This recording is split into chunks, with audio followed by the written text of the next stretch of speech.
Alors, je vous invite à prendre un siège. On va commencer dans 8 minutes.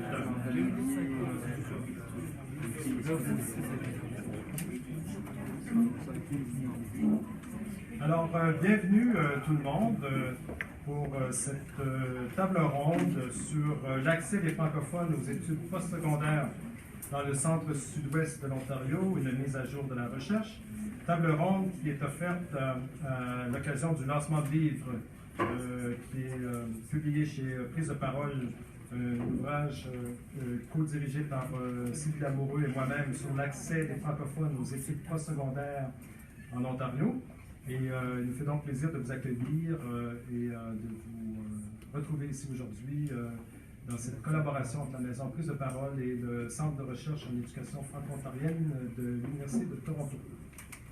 Alors, je vous souhaite donc tous la bienvenue. J'aimerais peut-être saluer en particulier quelques personnalités qui se sont jointes à nous ce soir pour assister à la table ronde et au lancement de livres. Marie-Lison Fougère, sous-ministre aux Affaires francophones et à plusieurs autres ministères, mais entre autres aux Affaires francophones. Diane Adam,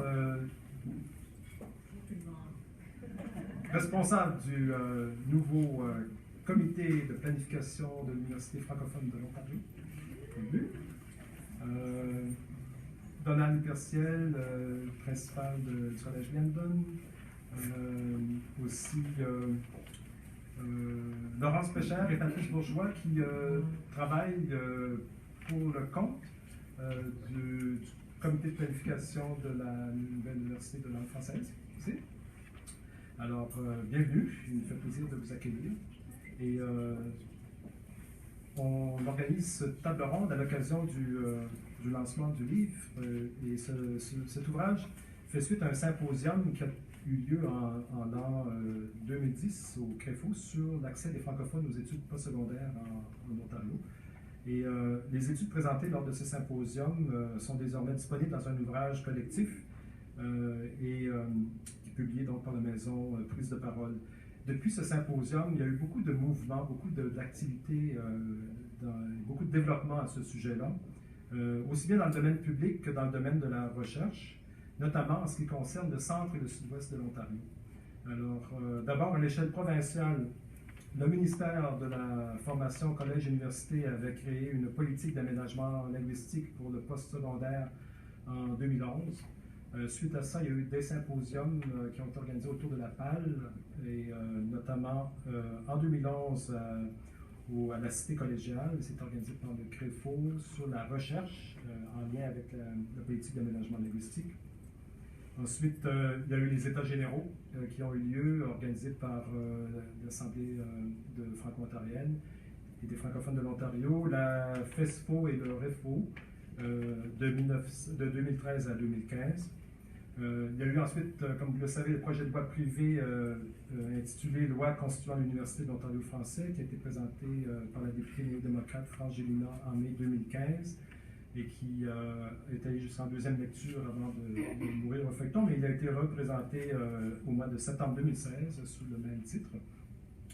Et pour ce qui est de la région du centre-sud-ouest de l'Ontario, en juin 2012, le commissaire au service en français a publié un rapport spécial d'enquête intitulé « L'état de l'éducation postsecondaire en langue française dans le centre-sud-ouest de l'Ontario, pas d'avenir sans succès », dans lequel il avait conclu que les possibilités limitées d'études postsecondaires en français, les longues distances et l'autonomie fragile de certains établissements affaiblissent les efforts de recrutement et de rétention, entraînant dès lors une perte pour la communauté franco-ontarienne. En janvier 2013, le sous-ministre Raymond Héberge et un comité de 7 personnes, dont Stacey Churchill et moi-même avons fait partie, avaient remis au ministère de la Formation Collège et Université un rapport aussi intitulé « Bâtir l'avenir » pour accroître la capacité du système d'éducation de l'Ontario à dispenser un enseignement postsecondaire en langue française dans les régions du centre et du sud-ouest. Et puis, en février 2016, le comité consultatif en matière d'éducation postsecondaire en langue française dans la région du centre-sud-ouest a publié un autre rapport qui s'intitule Le temps d'agir. Et Stacy Churchill faisait partie de ce comité-là et pourra nous en parler tout à l'heure.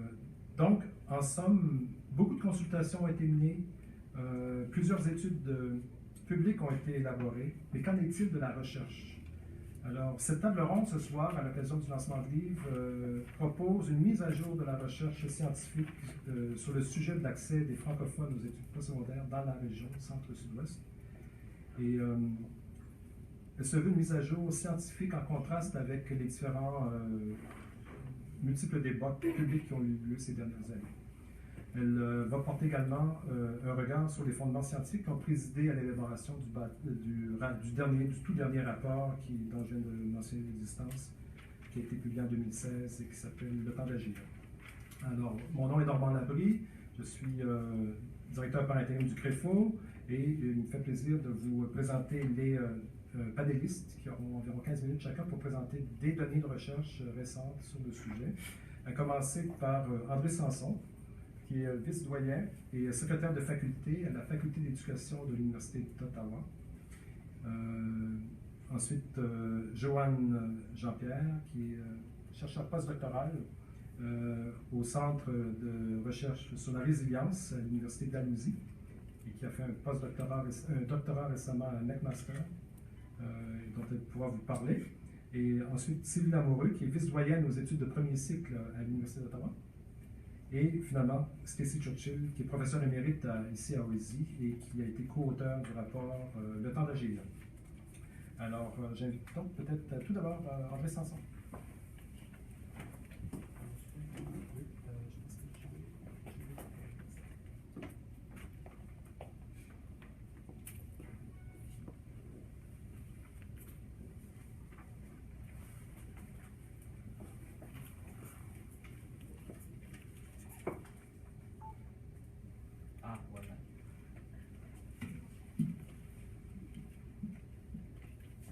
Alors, la recherche que j'ai conduite, je n'ai pas fait ça tout seul. J'ai été aidé par d'autres chercheurs, dont Laurent Sauvet, qui est au Conservatoire national des arts et métiers de Paris.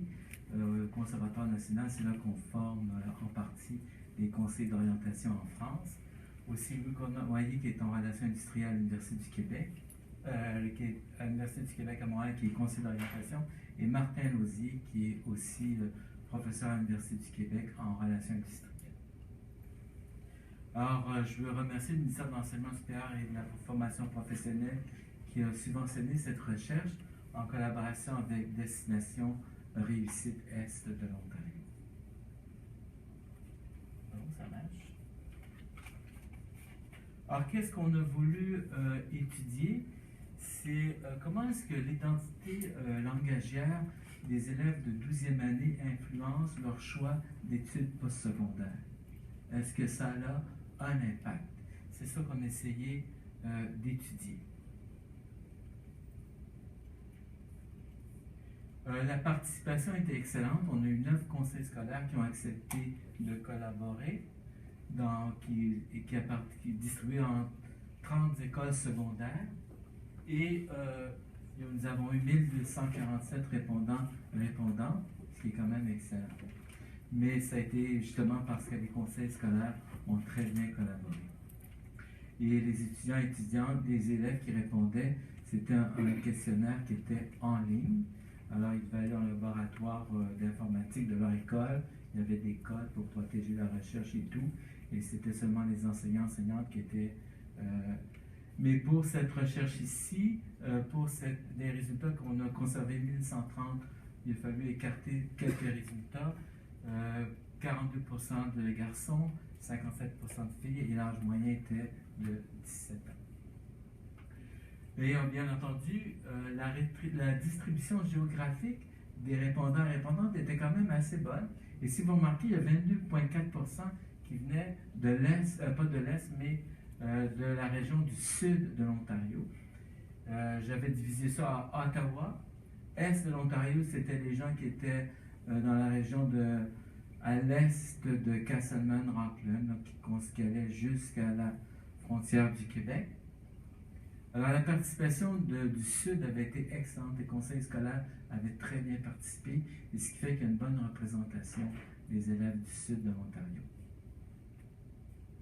Alors, si vous remarquez, la ventilation des répondants par région et par destination, et là aussi, ça confirme ce que la recherche démontre, c'est-à-dire plus un jeune vit en milieu urbain, plus ses chances d'opter pour les études universitaires sont élevées par rapport aux études collégiales. Alors, si vous remarquez, les élèves du nord de l'Ontario et de l'est de l'Ontario, la proportion est un peu moins grande si on compare au sud de l'Ontario qui est très urbanisé et à la région d'Ottawa qui l'est aussi. Mais on voit que la proportion est très grande pour 80% pour les élèves du sud de l'Ontario. Et ça se confirme ce que toutes les recherches démontrent. Plus on vit dans un centre urbain, plus on est tenté de faire des études postsecondaires universitaires. Bien entendu, c'était l'identité langagière. Alors, on essaie de voir quelle langue que les élèves parlaient à la maison. Alors, ce qu'on remarque, c'est dans l'est de l'Ontario, la couleur rose, si on peut dire, où là, c'est 57,9% qui parlent surtout le français à la maison. Mais si on remarque, pour nos élèves du sud de l'Ontario, c'est la couleur jaune, on voit que la proportion est beaucoup moins importante, c'est 15%. Et bon, ça s'explique pour toutes sortes de raisons. Et on remarque par exemple que les élèves de Toronto vont parler beaucoup plus surtout le français et l'anglais, ça va être plus un milieu bilingue que par exemple les élèves du sud, de l'est de l'Ontario. Et là aussi, ça s'explique très bien compte tenu du fait que, par exemple, la région de Toronto et le sud de l'Ontario sont massivement anglophones.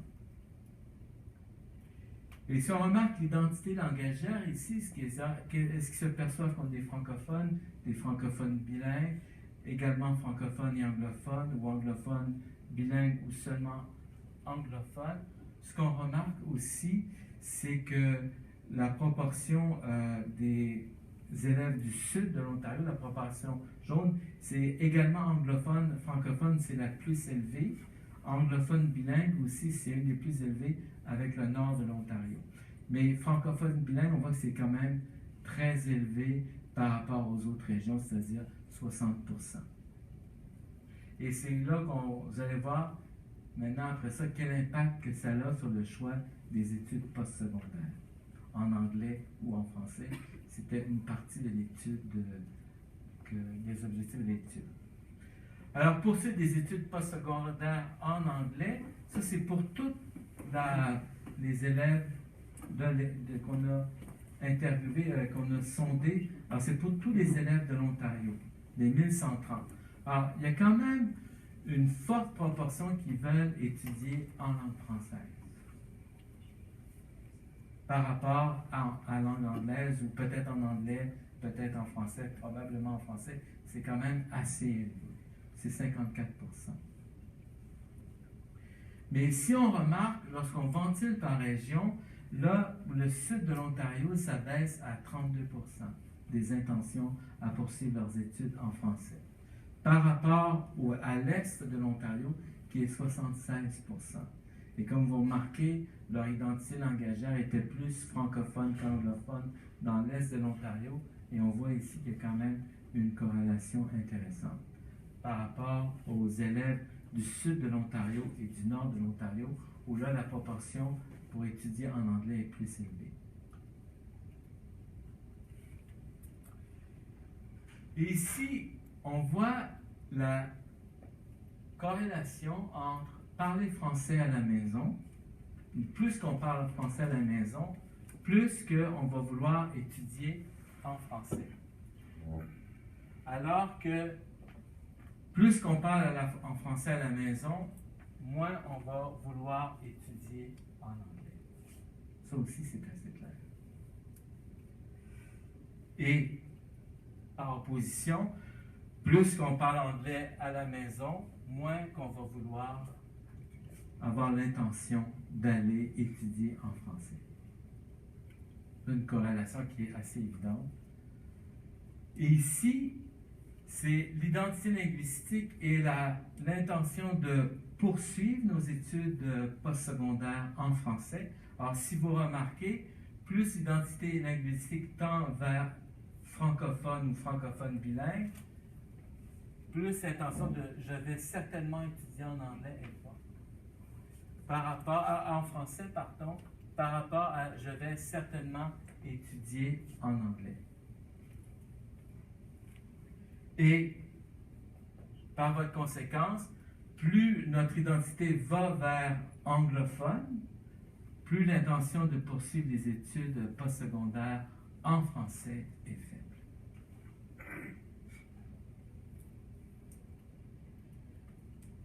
Et après ça, j'ai demandé, j'ai interviewé 18 conseillers d'orientation répartis sur tout le territoire de l'Ontario, puis j'ai dit, pourquoi vos jeunes, vos élèves veulent aller étudier en anglais? C'est quoi les principaux facteurs? Et à partir des interviews que j'ai faites auprès des conseillères d'orientation des écoles de langue française de l'Ontario, on en a identifié l'éloignement des établissements, la cause géographique, des établissements bien entendu francophones ou bilingues, programmes non disponibles en français, faibles compétences en français. Les conseillers me disaient des fois, nos élèves ne veulent pas aller étudier en français parce qu'ils ne se sentent pas compétents en français, même s'ils ont passé toute leur vie dans le système francophone. Prestige des établissements anglophones, ça joue beaucoup. C'est-à-dire, j'ai remarqué d'un point de vue très anecdotique aussi qu'un élève est particulièrement brillant, ben, il va vouloir aller à McGill ou à Queen's. Peut-être Toronto aussi, je ne sais pas. Rester avec ses amis, c'est quand même très faible. Encouragement des parents, ça aussi, c'est très faible. Bourse d'études, c'est moins important. Et aussi, ça donne une bonne job, insertion professionnelle. Alors, qu'est-ce qu'on remarque? Qu'est-ce qui fait qu'un jeune va vouloir certainement étudier en anglais? Bien, ce qui score le plus élevé, c'est le prestige des établissements anglophones, avec les programmes non disponibles en français. C'est ce qui score le plus élevé. Et aussi, poursuivre des études en français, on a voulu faire la même chose. Proximité géographique, fierté francophone, qualité des programmes, rester avec ses amis, encouragement des parents. Et on voit ce qui score le plus, c'est insertion professionnelle. Ça veut dire que les jeunes ont très bien compris que pour être bilingue, il faut étudier en français. Et aussi, un autre qui score très élevé, c'est la qualité des programmes, la compétence en français et la fierté d'être francophone. Parce que ce qu'on remarque, c'est plus qu'on est fier d'être francophone, plus qu'on a intégré notre identité francophone, plus ça motive à poursuivre les études en français. Alors, pour la discussion, ce qu'on remarque, c'est que l'identité langagière a un impact. La manière dont le jeune se perçoit dans son identité, ça a un impact sur la poursuite. Et ce que je voulais dire ici, c'est que la construction de l'identité langagière influence la construction de l'identité vocationnelle. C'est-à-dire, la poursuite de mes études, c'est un choix vocationnel, c'est un choix d'orientation scolaire et professionnelle, et les deux sont très reliés. Alors, plus un élève s'identifie à sa langue, plus son projet vocationnel prend en compte cette identité-là. Et plus ils sont déterminés, ça c'est d'autres échelles qu'on a utilisées, mais on n'en parlera pas ce soir. Mais une chose qui est très intéressante, c'est que plus un jeune a une identité langagière forte, moins il est sujet à l'indécision vocationnelle, ce qui est souvent une raison du décrochage scolaire. C'est-à-dire, quand le jeune ne sait pas trop ce qu'il veut, il s'inscrit à un programme, il y a bien des chances qu'il abandonne. Les chances sont plus élevées. Mais quand le jeune il a bien intégré son identité francophone, c'est fort, son identité, on a utilisé une échelle internationalement reconnue, on remarque que l'indécision vocationnelle est beaucoup moins élevée. Et ce qu'on remarque aussi, parce qu'on a administré une échelle de soutien social, c'est que quand le jeune se sent soutenu par ses enseignants, ça fait toute une différence. l'école de langue française peut réellement combler un déficit que l'enfant ou le jeune vit à la maison au niveau de la langue française. Et c'est ça, je pense, qui est important, c'est qu'il faut les dépister, ces jeunes-là qui ont une identité langagière qui est indécise. C'est quand même 30% des jeunes. Et si on est capable de bien les identifier, comme on identifie ceux qui ont des difficultés scolaires avec les équipes de la réussite, bien, on peut les aider à construire leur identité langagière, tout comme on les aide à construire leur identité vocationnelle. Alors, c'est certain que ce que je voudrais dire ici, c'est que qu'est-ce qui est le manque de programmes offerts en français explique 43% du passage au secteur anglophone chez les élèves de l'Est de l'Ontario, alors que ça baisse à 21% chez les élèves d'Ottawa. Ottawa, qui est quand même l'Université d'Ottawa, 12 000 étudiants francophones, la plupart des programmes offerts entièrement en français, médecine, droit, enseignement, psychologie, comme on va dire en espagnol, name it, on les offre toutes en français, bien, ça n'explique que 21%. Et là où il y a le moins de programmes en français en Ontario, au post-secondaire, c'est la région de Toronto. Eh bien, le manque de programmes offerts en français n'explique que 18% du passage chez les élèves du sud de l'Ontario. Qu'est-ce que ça veut dire? Ça veut dire que l'école et les institutions anglophones sont perçues comme plus prestigieuses chez beaucoup d'élèves francophones. Et ça, je pense que ça va être un gros défi pour nos institutions francophones. C'est que vous le savez très bien, on est en concurrence en Ontario, les institutions d'études postsecondaires, parce que notre clientèle naturelle, il y en a de moins en moins. On vit une crise démographique, la concurrence est féroce, et nos élèves francophones, surtout dans le Sud, ils perçoivent les institutions anglophones comme plus précieuses que les institutions francophones. Puis, à quelque part, je vais vous dire bien franchement, j'y comprends plus quand je vois l'Université de Toronto. On voit que c'est la première classe, là. Bon. Tout de suite après, c'est l'Université d'Ottawa, bien entendu. Mais, alors, il faut quand même tenir compte de cet effet-là. Donc, qu'est-ce qui est important, je pense, c'est maintenir l'importance de la construction de l'identité langagière, c'est-à-dire la base, c'est important. On avait administré une échelle de sentiments de bien-être psychologique perçu, et plus un élève francophone se perçoit comme francophone, plus son sentiment de bien-être psychologique perçu est élevé. Donc, ça aide. Ensuite, inclure la construction de l'identité vocationnelle comme le prolongement de l'identité langagière. C'est le rôle aussi des conseils d'orientation. Il faut les dépister, ces élèves-là. Parce que, à quelque part, surtout les 30% qui sont plus indécis, on risque, à quelque part, d'aller en récupérer plusieurs. Et dépister les élèves, comme je dis, 10e, 11e et 12e année qui ont une identité langagière faible, parce que souvent leur sentiment d'incompétence perçu en français, c'est souvent plus une croyance dysfonctionnelle que d'autres choses, parce qu'ils ne sont pas plus compétents en anglais. Alors, c'est bien les aider. Et l'Université d'Ottawa a commencé à faire quelque chose pour les accueillir, les aider à sortir de cette insécurité linguistique-là. Alors, construction de l'identité langagière, construction de l'identité vocationnelle, offre des programmes en français. C'est comme ça qu'on peut avoir des élèves heureux dans une université. Et alors ici, c'est tout ce que je viens de vous dire, ça a été publié tout récemment, il y a 1 mois, aux presses de l'Université Laval. Et c'est dans le livre Perspectives contemporaines sur les parcours et l'orientation des jeunes. Alors, c'est le tome 1 de ce qui a été édité, publié il y a quelques semaines aux presses de l'Université Laval. Ensuite de ça, je veux juste signer cette étude-là. C'est une étude qu'on a publiée aussi cet été.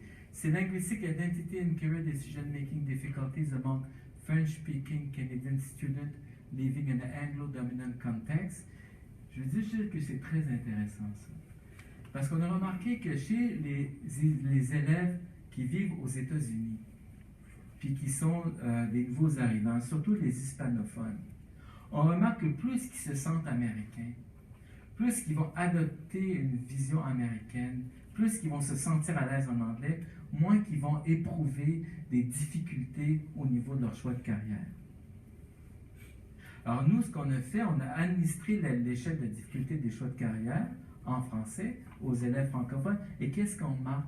D'après vous autres, est-ce que nos jeunes francophones ont la même tendance que nos hispanophones aux États-Unis, c'est-à-dire plus je me sens anglophone, moins j'ai de difficultés? Qu'est-ce que vous pensez? Non, c'est l'inverse. Hein? C'est l'inverse. C'est l'inverse. C'est-à-dire que plus le jeune accepte son identité de minoritaire, plus il s'accepte comme francophone, plus il a intégré ça, moins qu'il y a de difficultés au niveau du choix de carrière, ce qui est très intéressant. Et on remarque que plus qu'on est en anglophone, plus qu'on a de difficultés.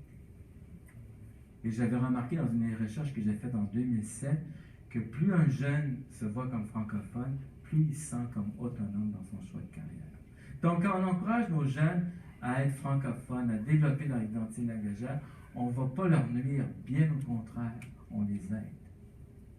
On les aide à se développer. Et c'est le même, en tout cas, j'ai trouvé ça pas mal intéressant. La dernière chose, effet du soutien social sur le bien-être psychologique de la poursuite des études postsecondaires, une étude chez les élèves francophones en contexte minoritaire. Qu'est-ce qu'on a montré? Ça a été publié justement au Conservatoire national des arts et métiers de Paris, à orientation scolaire professionnelle. C'est que les enseignants ontariens dans les écoles de langue française font une grande différence. Et c'est ce qu'on a démontré d'un point de vue statistique. Donc, si dans nos écoles, on continue avec la PAL, on intensifie la construction langagière, puis on aide nos jeunes à intégrer, à quelque part, quand les enseignants apportent le soutien social, ça a un effet positif extraordinaire. Alors, comme on dirait dans la région de Lévis, excusez-le.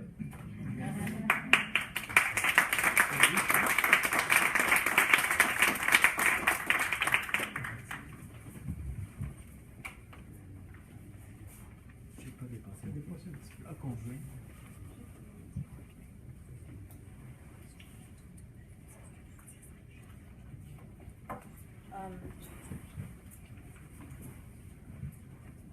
Bonjour tout le monde, mon nom c'est Dr Jean-Pierre, je suis présentement chercheuse postdoctorale à Dalhousie. Aujourd'hui, ce que je vais vous présenter, c'est les éléments d'un article qui est en processus de révision concernant les étudiants postsecondaires franco-ontariens. Le but de la présentation est de présenter les préoccupations des étudiants postsecondaires franco-ontariens soulevées dans le cadre d'une étude comparative qualitative exploratoire. Cette recherche compare l'identité linguistique, le rapport à la culture et le parcours personnel des étudiants postsecondaires franco-ontariens et anglo-québécois. Lors de la collecte de données, il a paru évident que seuls les participants de l'échantillon franco-ontarien évoquaient un mécontentement d'ordre linguistique par rapport à leurs expériences postsecondaires. Ce mécontentement inclut une insatisfaction quant à l'accès à des cours en français, la qualité de la langue d'enseignement, le manque d'opportunités de socialiser en français et l'impact de leurs expériences postsecondaires sur leur identité linguistique. Les résultats de cet article sont pertinents puisqu'ils laissent place aux perspectives étudiantes et révèlent le besoin de continuer à améliorer l'accès et la qualité des programmes postsecondaires en français en Ontario et l'importance non négligeable des opportunités de socialisation en français, de l'inclusion des réalités franco-ontariennes dans le curriculum et de la reconnaissance de la légitimité du français parlé par des francophones en situation minoritaire. Je vais me concentrer aujourd'hui à vous présenter seulement les éléments qui concernent les résultats. L'approche théorique qui a été empruntée pour ce travail, ça a été une approche interactionniste symbolique pour informer une analyse des résultats, dans la mesure qu'il y avait une grande importance accordée au sens donné par les individus pour bien comprendre le phénomène social en question. Et ce qui a été trouvé, c'est que beaucoup de participants quand il s'agit de leur expérience à l'intérieur des murs des institutions postsecondaires franco-ontariennes bilingues, trouvent par exemple qu'il manque d'opportunités de socialiser en français. Alors que ceux qui sont dans des institutions postsecondaires de langue française, surtout au niveau collégial, semblent plus satisfaits en général de leur opportunité de socialisation en français. Et ceux qui sont dans les institutions de langue anglaise seulement se sont très isolés linguistiquement. Mais je vais juste vous donner une idée au niveau méthodologique de comment j'avais procédé au niveau des participants. Les participants sélectionnés étaient des étudiants collégiaux et universitaires à temps plein, soit ils étaient encore aux études postsecondaires ou ils avaient gradué dans les 12 mois précédant l'étude. Il y avait un total de 18 participants du Québec et un total de 18 participants en Ontario. Le recrutement s'est fait par boule de neige à travers des membres d'associations étudiantes et civiles. Plusieurs étudiants provenaient de familles endogames et exogames, autant en Ontario qu'au Québec. Mais surtout dans les échantillons franco-ontariens, j'avais autant d'hommes que de femmes. Ça a juste tombé comme ça. Ceux qui venaient d'universités bilingues provenaient surtout de l'Université d'Ottawa, dans mon échantillon. Et vu que l'Université d'Ottawa joue un rôle quand même très important dans l'Est de l'Ontario, mais surtout dans l'ensemble de l'Ontario, c'est un peu représentatif, en quelque sorte, de l'expérience des étudiants qui choisissent d'aller étudier dans une institution postsecondaire bilingue. Le premier résultat important, c'est au niveau de la difficulté d'accéder à des cours en français et la qualité de la langue d'instruction. Je veux juste spécifier que les entrevues ont eu lieu entre janvier et juin 2014. Pour ceux qui se demandent quand est-ce que ça a eu lieu, c'est en 2014. Un enjeu soulevé par 8 participants qui ont fréquenté l'Université d'Ottawa, université à vocation bilingue, est l'accès aux cours en français dans leurs programmes respectifs. Cette question est importante parce que plusieurs participants ont soulevé que certains cours sont offerts en français qu'une fois aux 2 ans et que par conséquent, s'ils tiennent à compléter un cours en français, ils doivent repousser la date de la fin de leurs études. À l'Université d'Ottawa, certains programmes sont offerts en français, d'autres dans les 2 langues, et d'autres, comme le programme d'ingénierie, se font à moitié en anglais et à moitié en français. Par exemple, Agnès est une étudiante dont les 2 parents parlent français à la maison et dont le parcours scolaire s'est fait dans le système scolaire de langue française. Elle a d'abord entrepris des études universitaires à l'Université d'Ottawa dans la faculté des sciences sociales avant de transférer à la cité collégiale dans un programme artistique. Dans l'extrait qui suit, elle raconte qu'elle a suivi des cours en anglais dans son programme parce qu'il n'était pas offert en français à l'Université d'Ottawa. De plus, Agnès pose un regard critique sur cette situation. Elle a dit par exemple que, par exemple, étant francophone minoritaire en Ontario, mon bac, je n'ai pas pu le terminer en français, par exemple. Il a fallu que je prenne des cours en anglais parce qu'il n'y a pas d'université bilingue francophone. Je n'ai pas pu terminer toutes mes études dans ma langue, tandis que pour la majorité, c'est un acquis. Même quand un cours est offert en français lors d'un semestre, il n'y a pas de garantie qu'il y aura suffisamment de place pour tous les étudiants francophones ou francophiles qui souhaitent le suivre. Judith, une étudiante de la Faculté des Arts à l'Université d'Ottawa, dont les 2 parents parlent français, ayant également complété toute sa scolarité élémentaire et secondaire en français, évoque cette réalité. Fait que la disponibilité des cours n'est pas la même. Même si le cours est offert, tu n'es pas garanti d'avoir une place dans le cours en français. Certains cours sont bilingues et se veulent une opportunité d'apprentissage dans les 2 langues officielles, mais j'ai plusieurs participants qui se sont plaints que les cours bilingues, en réalité, sont souvent en majorité en anglais, quand ils sont censés être bilingues. Et ça pose problème. Certains participants qui ont fréquenté l'Université d'Ottawa ont rapporté aussi avoir éprouvé de la difficulté à comprendre certains instructeurs qui n'ont pas le français comme langue maternelle. Par exemple, j'ai un participant, si on l'appelle Raoul, qui a dit fait qu'ils ont un accent assez prononcé, certains, il y en a qui n'en ont pas. C'est difficile, puis tu utilises la plupart de ton énergie à juste comprendre les mots. Ça affecte un peu la compréhension de la matière. Ça, je ne m'y attendais pas vraiment, mais j'ai eu plusieurs participants qui ont soulevé cette question de ne pas comprendre certains professeurs dans les institutions bilingues qui peuvent avoir un accent ou qui n'ont pas du tout le français comme langue maternelle. La deuxième section des résultats porte sur la question de la socialisation et la sécurité linguistique. J'ai 8 participants qui ont soulevé la question de la socialisation en français et de l'isolement linguistique qu'ils peuvent ressentir dans une institution bilingue ou de langue anglaise. Par contraste, les étudiants qui fréquentent les institutions postsecondaires de langue française ont exprimé une satisfaction de leurs opportunités de socialisation en français. Ce qui arrive, c'est que les activités organisées par les associations étudiantes et l'administration de l'université sont souvent annoncées comme ayant lieu dans les 2 langues officielles dans les institutions postsecondaires à vocation bilingue comme l'Université d'Ottawa.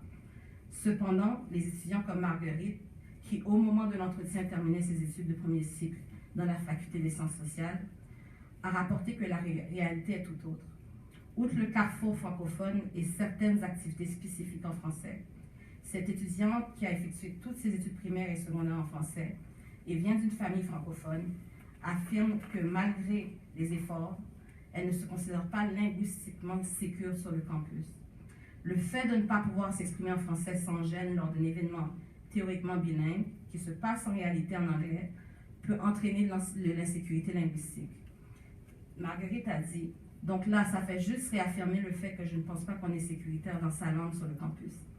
Des espaces francophones existent ici au Carrefour francophone, mais c'est rare. L'espace francophone existe pendant une journée d'impro. Il va exister pendant un débat. Puis je pense que c'est la seule activité où est-ce qu'on peut se sentir à l'aise d'être francophone, puis de s'exprimer dans la langue de notre choix, puis de se faire comprendre. Sinon, malgré les efforts de la Fédération étudiante, et je sais ces gens-là, ils font de grands efforts pour que ce soit des activités bilingues, en réalité, je pense que ça ne se reflète pas, malheureusement. Il y a aussi la question de l'isolement linguistique. L'isolement linguistique est encore plus important pour les étudiants franco-ontariens qui poursuivent des études dans une institution postsecondaire de langue anglaise. Jean, un étudiant qui fréquente le collège Algonquin parce que son programme n'est pas disponible en français, n'a aucune occasion de parler en français. Jean a effectué toute sa scolarité primaire et secondaire en français et vient d'une famille où tout le monde parle le français à la maison.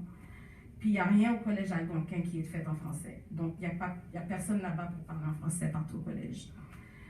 L'opportunité de socialiser en français facilite la rencontre d'individus issus de la francophonie canadienne et internationale. Une institution postsecondaire peut être un endroit qui renforce l'appartenance à la francophonie, permet de forger des amitiés et même une solidarité entre francophones. Les propos de Béatrice reflètent l'enrichissement que peut apporter ces rencontres. Ça, c'est Béatrice. Il y a beaucoup de Québécois, des Français qui sont ici. On vient de toutes sortes de différentes réalités. En France, le français est majoritaire. Mon amie québécoise ne connaissait vraiment rien des minorités francophones en Ontario, puis maintenant, elle m'aide avec le REFO. Elle aide vraiment à monter une fierté francophone en Ontario.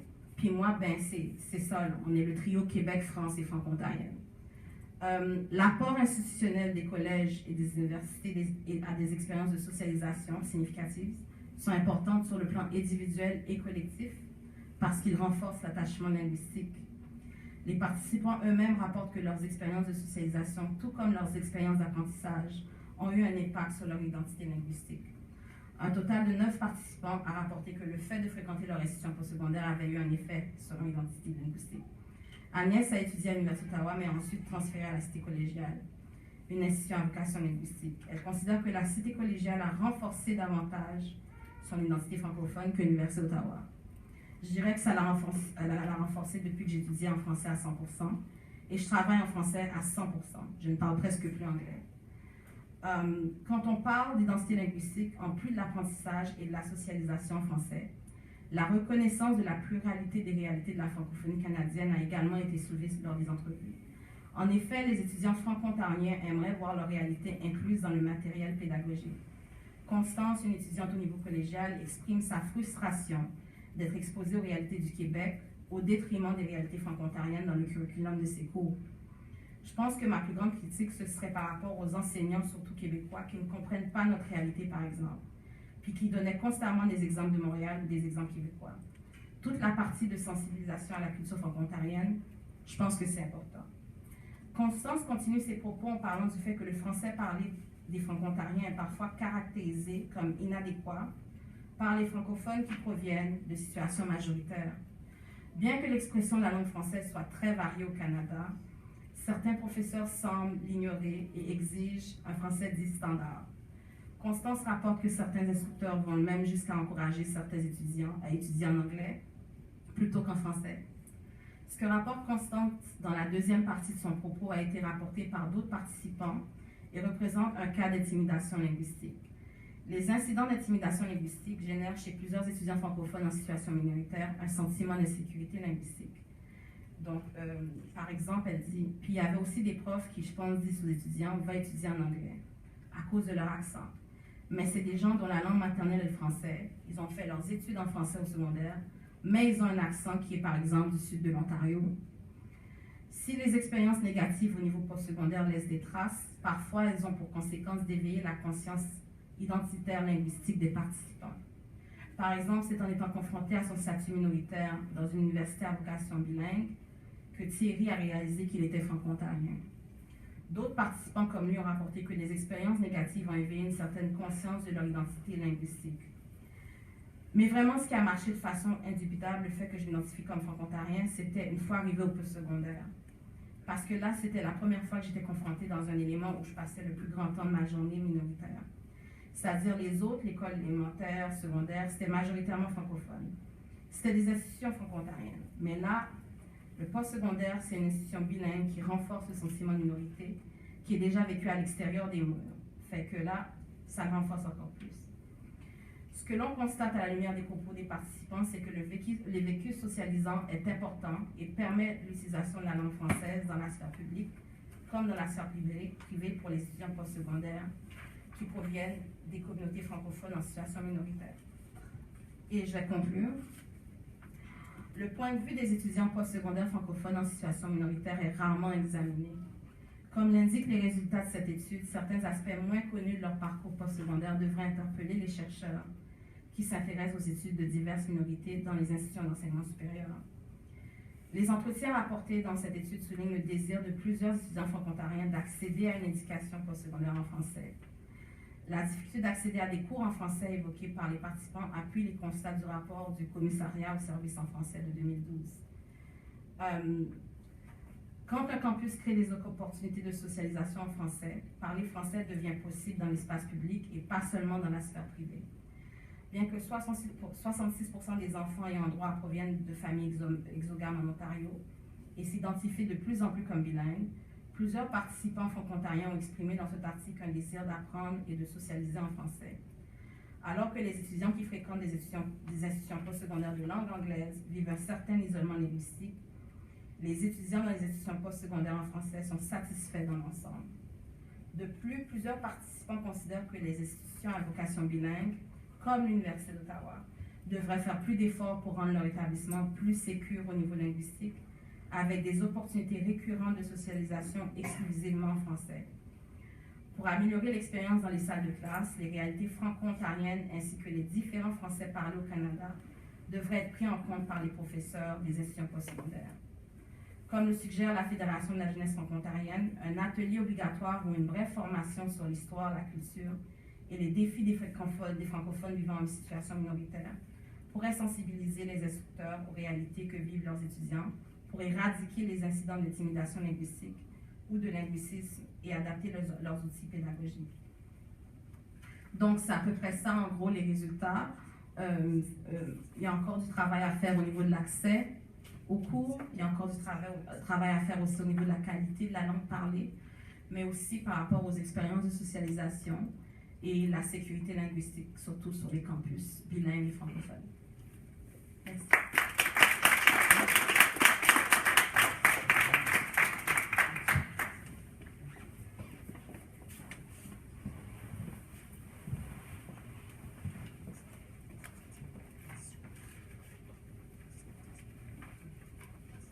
Merci à tous d'être là. C'est toujours un plaisir pour moi d'être de retour parmi les gens qui m'ont formée et qui ont facilité ma transition du monde du scolaire vers le monde de la recherche au postsecondaire et je leur en serai toujours reconnaissante.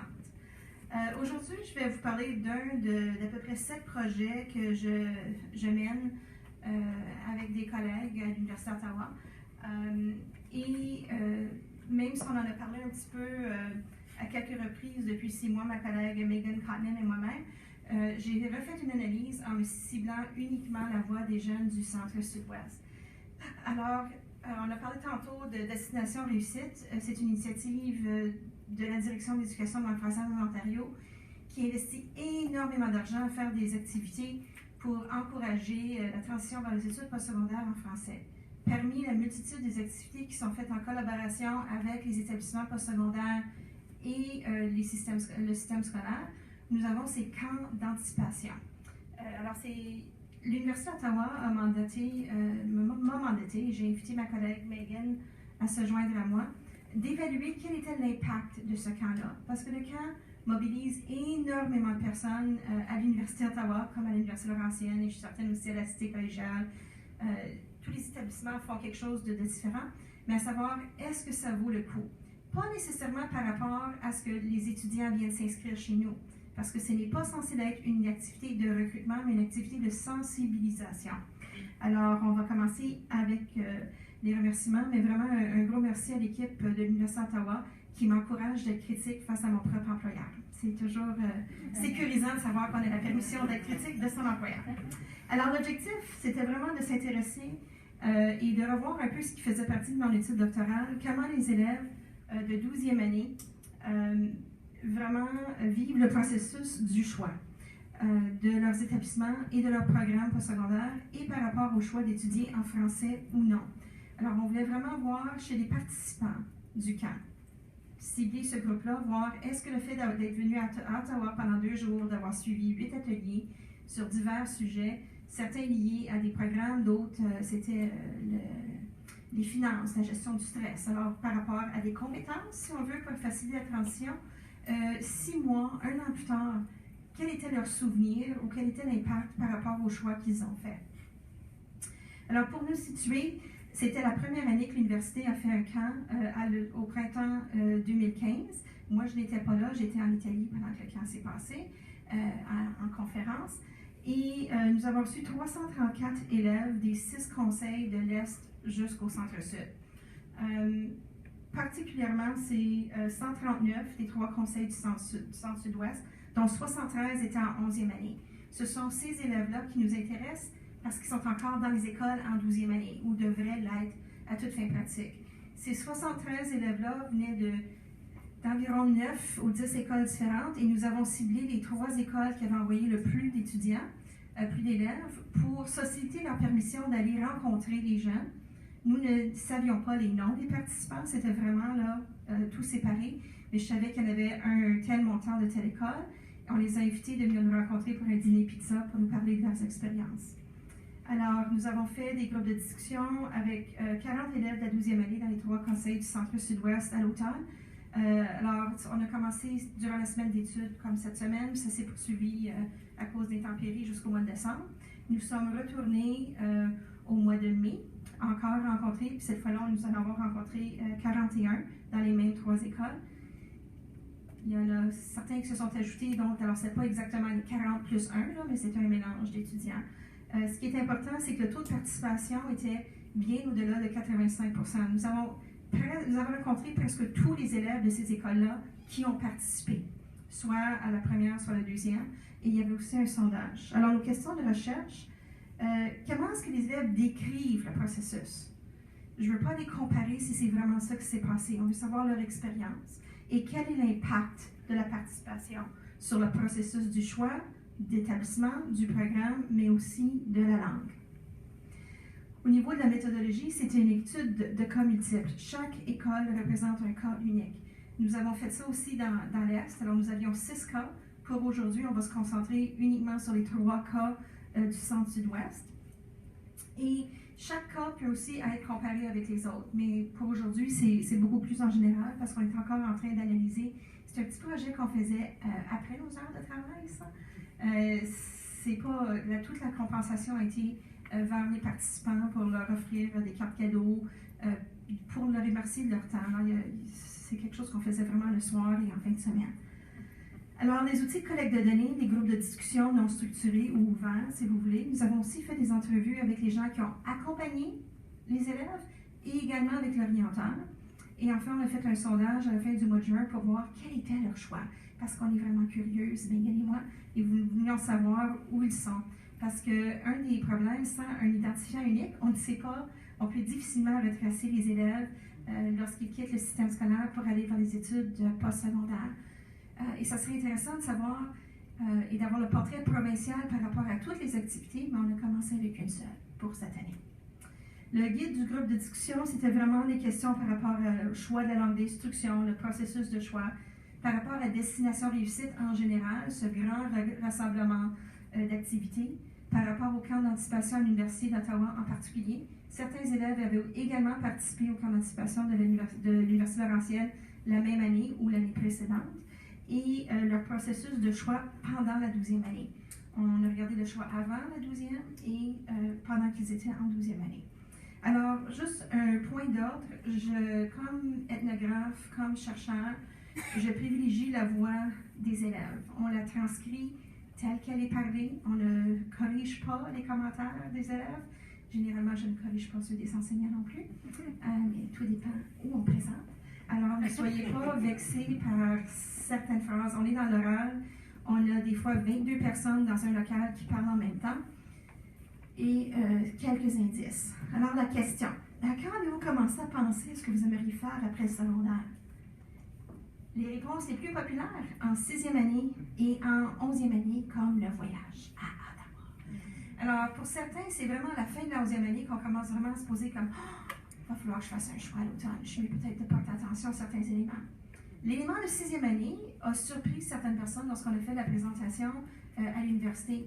Mais n'oublions pas que plusieurs de nos écoles dans le centre-sud-ouest, les écoles élémentaires terminent à la 6e année. Et déjà, le choix de l'école secondaire, c'est un choix en fonction d'une destination postsecondaire. On veut garder les portes ouvertes. Alors, les élèves qui étaient encore là dans les écoles, ce sont les élèves qui, dans plusieurs cas, avaient fait le choix. C'est quelque chose qui n'est pas ressorti dans l'Est, cet élément de 6e année. Alors, la chose la plus stressante, et on a posé cette question-là exactement un an passé, faire le bon choix. Je ne peux pas vous dire, je n'ai pas les mots pour vous dire le niveau d'anxiété que vivent ces jeunes-là par rapport à l'idée de faire un mauvais choix. Puis là, on leur dit, vous saviez-vous que quand même un grand nombre d'étudiants changent de programme? C'est comme, ah oui? Puis en fin de compte, il n'y a pas de mauvais choix, mais si tu peux faire le choix le plus informé possible, ça va bien. Alors, on a peur que tu rentres dans un programme et que tu réalises que tu n'aimes pas. Avoir fait un bac et que tu fasses ça avec un autre domaine pour continuer vraiment dans ce que tu fais vraiment, et ça coûte cher. Alors, c'est peut-être pas surprenant qu'une des choses qu'ils ont le plus aimé du camp d'anticipation, c'est que ça leur a permis de confirmer, mais encore plus d'infirmer un choix. Je sais que je ne veux pas être traductrice. C'était tellement le fun, j'ai vraiment appris que c'est pas ça que je veux faire. Échappée belle. OK? Parce qu'elle était convaincue, celle-là, qu'elle voulait être traductrice. En fin de compte, elle veut aller plus en sciences. Elle dit, je ne pensais pas que je pouvais le faire, mais j'ai constaté, en regardant les autres jeunes, que je suis aussi bonne qu'eux. Très important. Et le fait d'être capable d'être avec d'autres personnes. Mais cette anxiété face au mauvais choix remplit énormément de leurs heures de la journée scolaire. Et le stress entre octobre et janvier est très, très, très élevé à ce sujet-là. Pensez-vous que le français devient important dans vos choix postsecondaires ou non? Parfois partagé. Mon frère travaille pour une compagnie pour l'électricité et son boss, il ne peut pas parler en français. Et mon frère peut parler avec des clients qui parlent français. Ça a comme des avantages. Parce que je me sens plus à l'aise. Ça, c'était un oui. Alors, c'est revenu très souvent dans le centre-sud-ouest. Certains de mes collègues s'attendaient que ce soit non, parce que je me sens plus à l'aise en anglais. Au contraire, un bon nombre d'étudiants, particulièrement les écoles qui étaient plus près du centre-sud que du sud-ouest, cet élément-là d'être à l'aise. Mais même dans la région du sud-ouest, on dit, ça fait 12-14 ans que j'étudie en français. Vraiment, c'est la langue avec laquelle je me sens à l'aise. Et évidemment, ils ont bien compris que le bilinguisme peut ouvrir des portes. Hein. Il y a des postes qu'on peut accéder. Je pense qu'ils s'imaginent qu'il y en a plus qu'il y en a vraiment. Puis des fois, dans mes autres recherches, je vois cette déception par rapport à quel point certaines industries ne privilégient pas le bilinguisme. Ici, c'est intéressant. À la foire des universités, le ouf, que j'ai vécu pour la première fois, ouf, c'est fini, J'ai posé la question, c'est quoi la meilleure langue pour aller en affaires? Puisque, comme j'ai jamais entendu d'un businessman français, moi, alors les Campo, les Desmarais, ils connaissent pas ça. Eux, ils m'ont dit d'aller en anglais. C'était la meilleure option. Mais c'était un peu contredit en allant à Ottawa, puisque j'ai rencontré des gens qui avaient des carrières en affaires et ils ont étudié dans le programme en français. J'ai décidé d'appliquer à l'université en français et en anglais. Mais c'était extrêmement révélateur, particulièrement pour les étudiants qui sont, les élèves qui sont de familles nouvellement arrivées en Ontario, peu importe d'où ils arrivent, là, que ce soit le Canada ou ailleurs. Cette idée-là de ne pas connaître nécessairement qu'en Ontario, qu'on puisse faire carrière en français ou faire des études et avoir succès dans différentes carrières, particulièrement dans le monde des affaires. Alors, dans la région ici, on se fie énormément à la foire ontarienne des universités, le OUF, mais depuis ce temps-là, je pense qu'il y a eu depuis 2 ans une foire francophone dans la région. Donc, l'importance de leur donner des renseignements qui ne recevront pas de la U of T ou de Queen's ou de McMaster, qui ne les encourageront pas à continuer en français, du moins pour le premier cycle. Mais pour les études supérieures, on a le CREFO. Ici, c'est la question des palmarès. C'est moins ressorti dans la région du Sud-Ouest, mais c'était très, très, très présent dans la région du Centre-Sud, particulièrement chez les étudiants qui étaient deuxième génération ou plus récents. Pour moi, c'était important le français, me dit cette étudiante-là. Je n'ai pas appliqué à des universités francophones, mais c'est un facteur important pour moi. C'était juste une décision des parents. Ils ont dit que les universités anglophones où je voulais appliquer étaient mieux que les universités francophones. Maintenant, si des gens comme moi qui insistent de publier en français continuent à le faire parce que c'est intéressant d'avoir des articles en français pour mes cours d'études supérieures. J'ai beaucoup de collègues dans d'autres établissements qui sont francophones, qui enseignent dans tous les établissements canadiens qui ne le font pas. Mais quand je persiste à être publié en français, je n'ai pas nécessairement la position de l'Université d'Ottawa dans le Time Higher Education Ranking. Ce n'est pas nécessairement les revues les plus citées. Mais ça devient un problème parce qu'il y a beaucoup de parents qui ne comptent pas la revue Maclean's. Ils vont dans les différents rankings internationaux, particulièrement dans la région du Grand Toronto. Alors, comment est-ce qu'on peut transmettre des renseignements ou clarifier certains points ou faire comprendre aux parents sur quoi reposent ces rankings-là? Alors, on va descendre encore plus, nous, avec les choix qui ont été faits par rapport aux coupures à la bibliothèque, parce qu'on regarde ces choses-là, mais on ne compte jamais les choses en français. Alors, je pense qu'il y a une responsabilité d'éduquer par rapport au positionnement, particulièrement pour les universités plutôt que le collège. Pour cela, parce que les collèges ont des belles données par rapport au taux d'emploi, au taux de diplomation, qui, je pense, peut donner un contrepoids. Mais il y a tellement d'informations dans les médias, et surtout dans les médias anglophones, par rapport à l'importance des rankings, que je pense que c'est un défi qu'il faudra regarder et comprendre de plus près. Alors, des améliorations à partager, ils voulaient avoir plus de temps pour parler avec des professeurs, parler avec des étudiants, savoir qu'est-ce que ça veut dire faire carrière dans ton domaine, plus d'ateliers dans les arts, parce qu'il y avait beaucoup d'enfants sur les sciences et mathématiques, les sciences sociales, mais le côté artistique, ils en voulaient encore plus. Ils voulaient parler à des étudiants. Et ce qui est intéressant, puis ça m'a frappé samedi, là, quand je refaisais le bilan des données du Centre-Sud-Ouest, c'est dans mes données de l'Est, alors n'importe quoi après Trenton, il n'y a pas de mention de maîtrise doctorat. Mais dans les 3 conseils du Centre-Sud-Ouest, les élèves de 12e année nous parlent de choix en fonction d'études de 2e et 3e cycle. D'études de 2e, pas médecine, pas droit, là, des études supérieures. Ils veulent comprendre comment les gens se sont rendus là. Est-ce que c'est vrai que je peux peut-être commencer ici en anglais, puis ensuite venir faire ma maîtrise ici en français? Qu'est-ce que je fais? C'est ce genre de discussion-là. Alors, c'est vraiment un niveau très différent des préoccupations qui sont sorties dans l'Est ontarien. Puis je pense que ça veut dire peut-être qu'on a d'autres discussions à avoir avec les orienteurs, avec les enseignants, mais également avec les parents, surtout étant donné le poids de l'importance des idées des parents dans les choix, surtout dans le Grand Toronto. La partie générale, je pense qu'à un étudiant près pour la province, là, de province, de la frontière du Québec jusqu'à Windsor, ils ont adoré le camp d'anticipation. C'était très important. Même 12 mois après le camp, ils disaient, hey, tu sais, ils viennent, là, ils vont dans 2 semaines, là, puis je le dis à tout le monde, va au camp, c'est très important. Mais pourquoi c'est important? Mais parce que c'est pas axé sur le recrutement. L'Université d'Ottawa nous reçoit, puis ça me donne une chance de voir, oui, c'est d'Ottawa, mais c'est pas à propos de l'Université d'Ottawa. C'est à propos de découvrir son avenir postsecondaire. Et ça me permet de faire des meilleurs choix. Et là, je pense à toutes sortes de questions que j'aurais dû poser. Ce qu'ils souhaitent, c'est une logique de collaboration avec les établissements postsecondaires bilingues et francophones. Ils aimeraient ça qu'on puisse avoir des présentations au mois de mars de leur 12e année sur la gestion des finances, mais qui n'a absolument rien à faire avec le recrutement. Parce que pour eux, le recrutement, c'est une chose, mais l'accès, c'est quelque chose d'autre. Et ils ont cette vision de cette communauté postsecondaire francophone et bilingue. Et c'est quelque chose qu'ils ont dit aussi. Ils confirment que les camps d'anticipation, c'est vraiment les élèves d'11e année.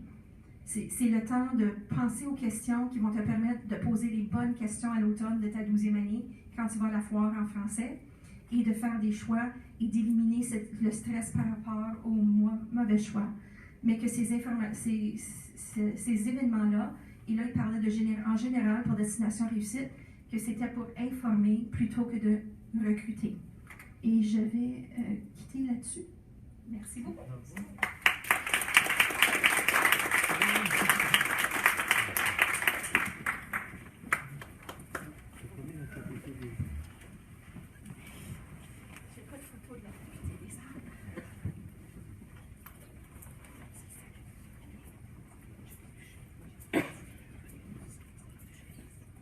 Lorsque Normand m'a demandé de venir parler ici, il m'a dit que je pouvais présenter le rapport auquel j'ai collaboré, Le temps d'agir, dans un contexte d'une discussion scientifique.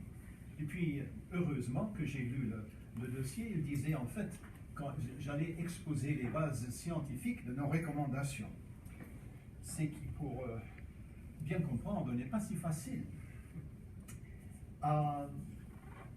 Pour vous expliquer, je donnerai un simple mot, une phrase, l'inégalité des chances, que j'emprunte au sociologue français Boudon, pour parler justement de la question dont nous avons discuté dans le cadre de notre comité. Au point de vue scientifique, vous avez vu ici des gens qui ont fait un portrait extraordinaire et plus détaillé encore de ce qui est le problème des étudiants face à l'inégalité des chances. Ma discipline, par contre, est un peu différente. C'est l'étude de la politique, des prises de décision et du comportement des organisations, ce qu'on appelle en langue scientifique la théorie des organisations. Et pour en parler, il faut que je puisse être assez libre dans mes propos sans vous montrer beaucoup de données. Il y aura quelques données, mais pas beaucoup. Je parlerai d'abord de certains antécédents, puis parlerai de quelques bases, et finalement certaines choses sur les recommandations de ce document. D'abord, pour ce qui est des antécédents, la question qui se pose, c'est pourquoi nous sommes en train de discuter de ceci aujourd'hui. Il y a plus de 35 ans, voici le deuxième volume d'un truc que j'ai rédigé qui s'appelle « Éducation et besoins des Franco-Ontariens ». Tous les problèmes dont nous discutons aujourd'hui ont été discutés là. Alors, à l'époque, on m'a interdit formellement de parler du secteur universitaire du côté du ministère. On allait supprimer le rapport entièrement. Alors, j'ai contourné cela et j'ai écrit sur les collèges communautaires et on a abouti à créer les collèges communautaires de la langue française. Mais du côté des universités, j'ai dû être très nuancé. J'ai recommandé la création d'une commission royale d'enquête avec un mandat. Le mandat déguise bien sûr les choses qu'il faut examiner. Mais dans ceci, je ne vais pas vous le lire, mais en regardant le feuilleton hier soir, j'ai trouvé qu'effectivement, je parlais d'un trou dans le centre-sud-ouest par rapport à l'offre des cours et des programmes en langue française, ceci sur des données de 1985. Ensuite, je vois là des discussions, des choses qu'il faut discuter dans la commission royale d'enquête, d'examiner comment élargir le nombre de cours offerts en français à Glendon, en soulignant le fait qu'il fallait lui donner à ce collège une vocation franco-ontarienne. Et puis, bien sûr, dans le mandat, il y a aussi la possibilité d'examiner soit la création d'une nouvelle université, soit le regroupement de certaines choses, ou bien la concertation, disons, de l'extérieur des programmes en français à travers des institutions existantes. Ça, alors, ce problème a été posé et reposé à maintes reprises. On a mentionné le rapport du commissaire, mais nous avions, Normand et moi, on fait partie d'un autre comité d'experts.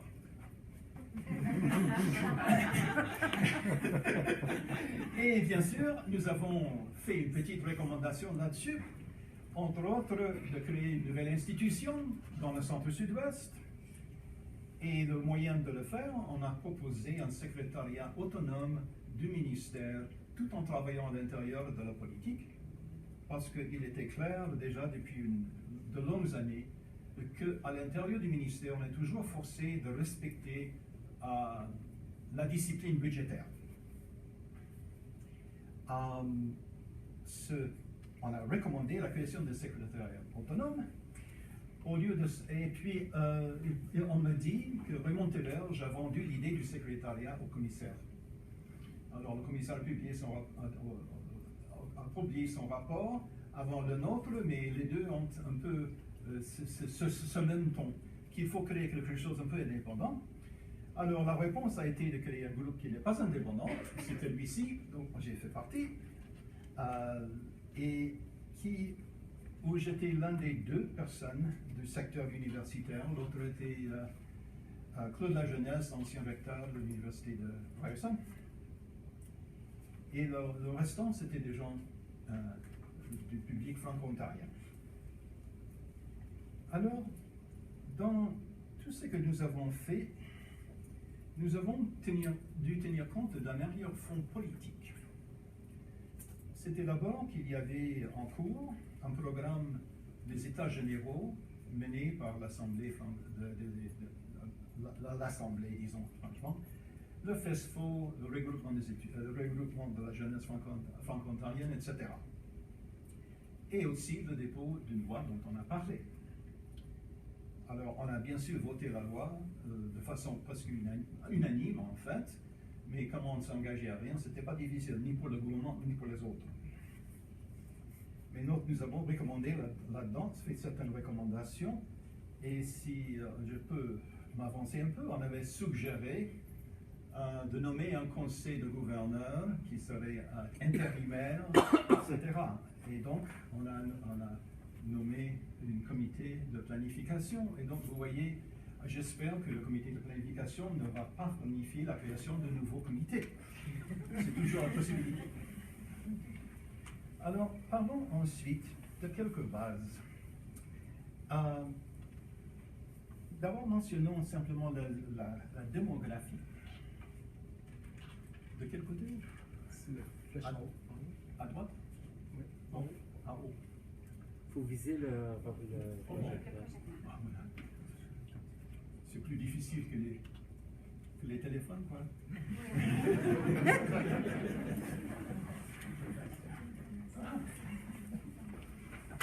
Je vais les sauter là-dessus, mais je voudrais aussi souligner une ou deux petits détails.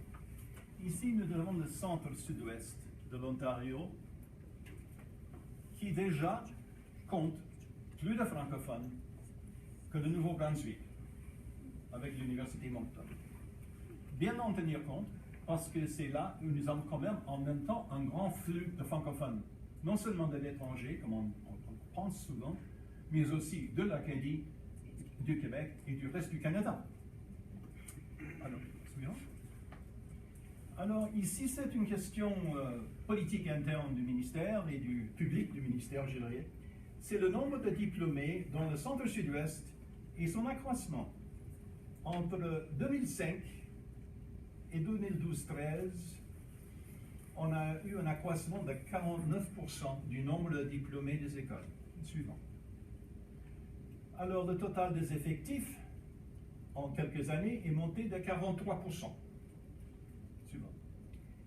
Ici, nous avons le nombre d'écoles de langue française.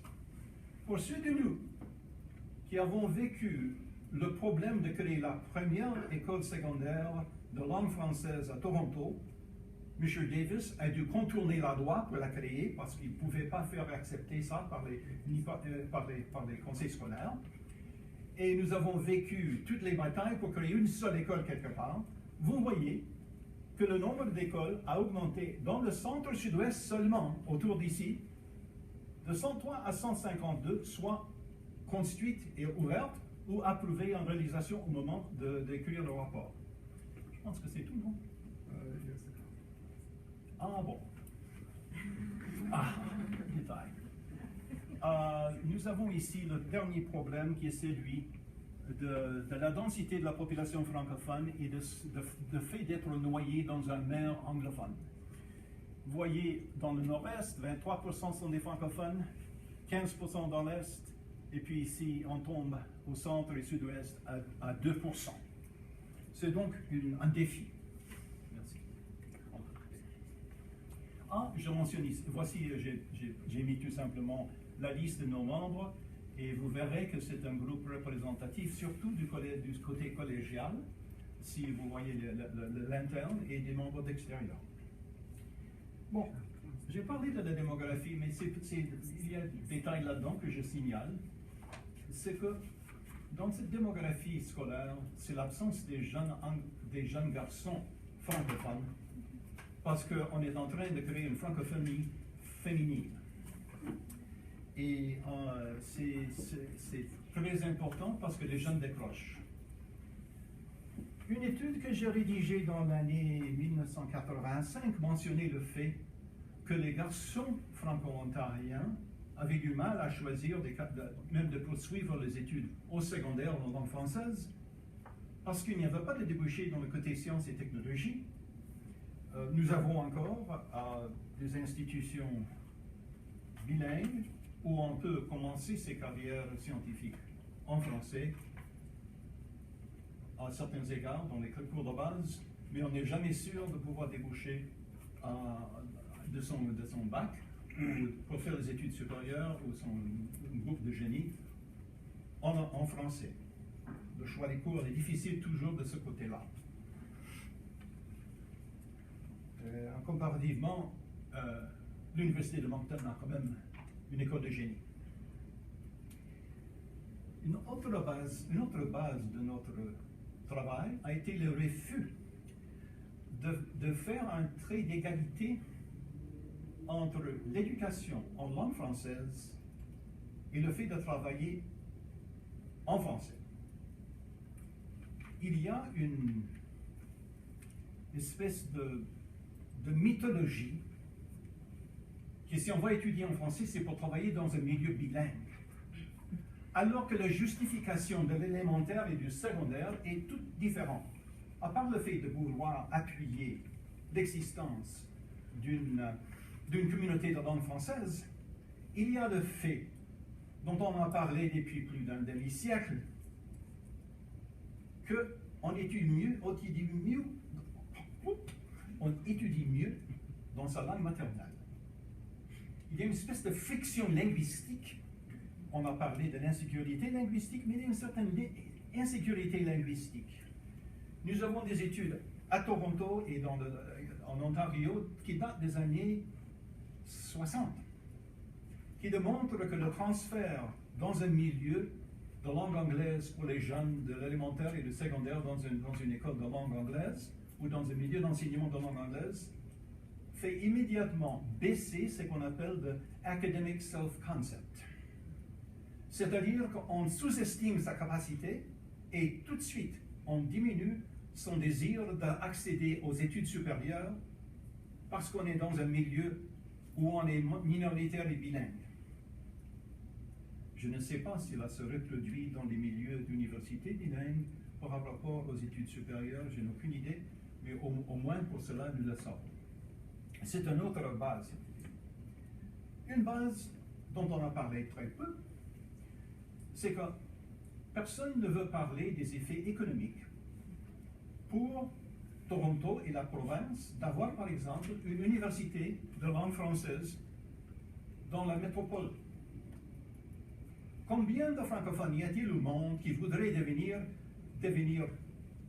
des Canadiens qui voudraient étudier en français, mais ils ne veulent pas, ils veulent être aussi dans la métropole pour bien travailler parce que c'est ici, là, qu'ils ont de leur mission. Je n'ai rien contre Montréal. Il y a des gens il y a beaucoup de monde qui arrive là et qui font leur carrière là, bien parce que c'est dans leur idée. Mais dans un monde très anglicisé, ces gens-là voient un avenir où ils sont des francophones, où ils veulent ouvrir le monde en anglais. Alors, l'ouvre-boîte serait, dans la pensée de certains, ce serait de venir à Toronto, mais aussi pour d'autres. Finalement, dans cette série de choses, il faut tenir compte des attitudes. Le fait dont on parle aujourd'hui, ce dont on parle aujourd'hui, au point de vue des attitudes des jeunes, on l'a étudié souvent pendant des décennies ici, pour les jeunes francophones franco-ontariens. Lorsqu'on a, en 6e année, pour choisir son école middle school, on est en 8e année pour choisir son école secondaire, on est toujours en train de penser de façon très pratique, qu'est-ce qui va suivre? Et lorsqu'on est déjà en 10e, 11e année, on est en train encore de voir ce qui est possible, indépendamment des attitudes.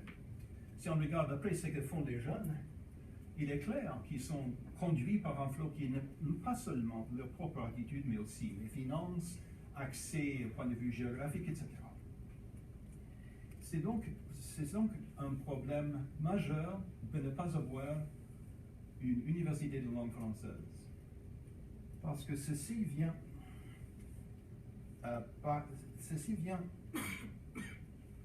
s'appuyer sur la question des droits linguistiques. Il y a un article dans ce livre qui parle un peu des droits linguistiques au sens légal. Mais parlons de façon plus claire. Nous savons que nous sommes au XXIe siècle. Nous savons que nos droits linguistiques se reposent sur la définition de l'instruction publique tirée d'une décision faite par des gens en négociant dans les années 1860.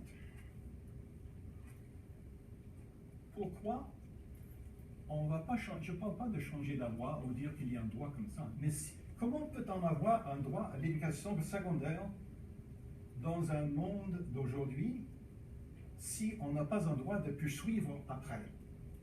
Okay? Pour employer une tournure de Justin, because it's 2016. Alors parlons maintenant des recommandations.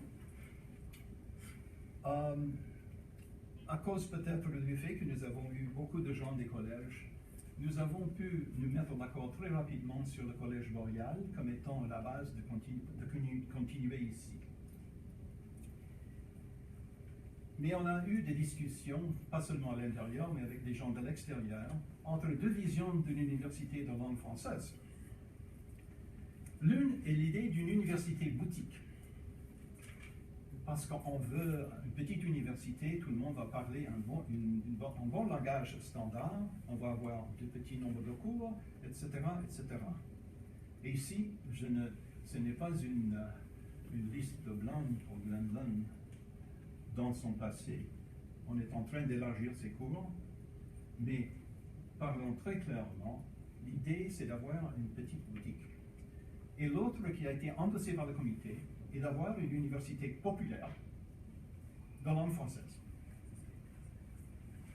Et dans les recommandations, on a fait des recommandations sur l'idée de que le gouvernement annonce une décision de créer quelque chose, peut-être par la déposition d'un loi, de dégager les fonds nécessaires pour mettre l'affaire en route. Et dernièrement, on a parlé d'un processus. Le processus tenait compte du fait qu'il y a une conjoncture qu'il fallait quand même créer quelque chose pour le Collège Boréal, un gros investissement. Et deuxièmement, on a suggéré la création d'un conseil des gouverneurs provisoire, un peu ce qui peut-être est notre conseil de planification. Et puis aussi, on a parlé très clairement du besoin d'un appui fédéral pour créer un campus conjoint. Pour les membres du comité, en analysant la politique, nous avions des centaines de millions de dollars loose money au niveau fédéral, un nommé Justin Trudeau comme Premier ministre, et une possibilité financière d'outrepasser les limites budgétaires de la province. Et donc, on a parlé beaucoup de la possibilité de faire cela. J'ai insisté, par exemple, de signaler, parce que ce n'était pas dans l'esprit des autres, de signaler que le nombre de francophones ici dans le centre-sud-ouest et autour de Toronto était déjà supérieur au nombre des Acadiens au Nouveau-Brunswick avec une université. Un peu pour rattle the cage là, des politiques au niveau fédéral et provincial pour reconnaître qu'il y a un besoin non desservi, auquel on ne répond pas de façon claire. Je finis en disant que dans l'introduction, on a oublié de dire que je suis optimiste. Et en cela, je vais vous dire, pour donner un exemple. Hier soir, au souper, on m'a raconté une petite histoire de ce qui était arrivé samedi soir dans la maison de notre fils avec sa fillette de 6 ans et le garçon de 3 qui était avec lui. Alors, les parents ne sont pas francophones d'origine. La mère a fait une action et le père a fait un peu de temps à Paris et a étudié. Ils se sont engagés, les enfants sont ici dans une école Pierre-Éliott Trudeau au milieu de la ville. Alors, ils ont envoyé les petits en bas avant de souper pour mettre le jouet dans une boîte. Alors, c'était après quelques minutes, ils ne sont pas rentrés, alors le père est descendu.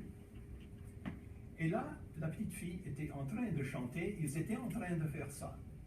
Je suis franco-ontarienne, je suis franco-ontarienne. Et c'est pour eux qu'on travaille, pour leur avenir. Merci.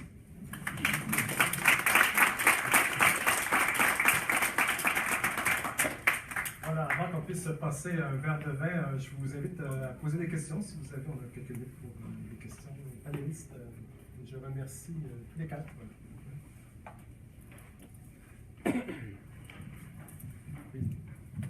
Oui, Monsieur Laval. Moi, j'ai une question qui est surtout pour M. Trudeau, mais pour tout le monde présent. Selon vous, pensant à l'avenir, à la création de l'université, quels seraient les domaines à privilégier? Soit des domaines qu'on a des lacunes parce qu'on n'a pas accès à quelque part d'autre, ou pour le rendre une université populaire, quel domaine devrait-on privilégier pour accorder l'accès à ces choses pour les étudiants au secondaire? Merci. Je ne parlerai pas à mon nom. Je dirais que le comité a évoqué à plusieurs reprises les possibilités différentes qu'il pourrait y avoir, en parlant surtout de la région centre-sud-ouest, et en privilégiant le fait qu'il y a ici un grand métropole qui facilite la communication et le transport des étudiants. Et là-dedans, on a discuté de plusieurs crinières sans jamais se prononcer pour une crinière ou une autre, mais en regardant comment, d'abord, si on veut se former aux affaires, il y a par là, ça s'appelle Bay Street. Il y a beaucoup de banques canadiennes bilingues. Il y avait un membre, un banquier en fait sur le comité francophone, petite banque, pas la grande. Et on a insisté sur le fait qu'on pourrait facilement avoir des programmes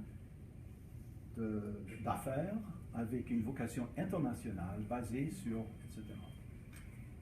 On a regardé autour et on a dit, bon, les médias.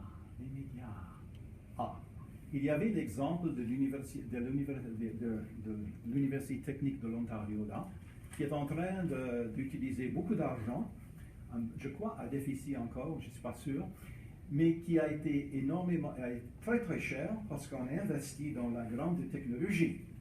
Par contre, nous avons discuté dans quelque chose de différent, qui est celui, vous savez, le prix du matériel descend de façon vertigineuse au point de vue matériel, pourvu qu'on ne veut pas se lancer à être MIT. Okay? Il y a ici autour de nous le centre de médias du Canada et en partie peut-être d'une certaine partie du monde. Si on parle des médias technologiques combinés avec des programmes de communication enseignés langue française, mais avec des gens qui se maîtrisent aussi l'anglais, vous avez en possibilité d'une filière qui débouche sur les médias de communication, mais sans prétendre qu'on va refaire l'Internet. Et on a parlé de plusieurs autres, mais toujours en se basant sur un modèle qui n'est pas celui de chercher des postes bilingues, mais de chercher des débouchés. Parce que les gens qui vont sortir vont pouvoir parler les deux langues. Et on ne va pas se placer dans un poste bilingue à 32 000 par an lorsqu'on peut avoir un poste en anglais avec son diplôme à 65 pour commencer. C'est comme ça qu'on a envisagé l'affaire. C'est ça. Merci. Marie-Lison.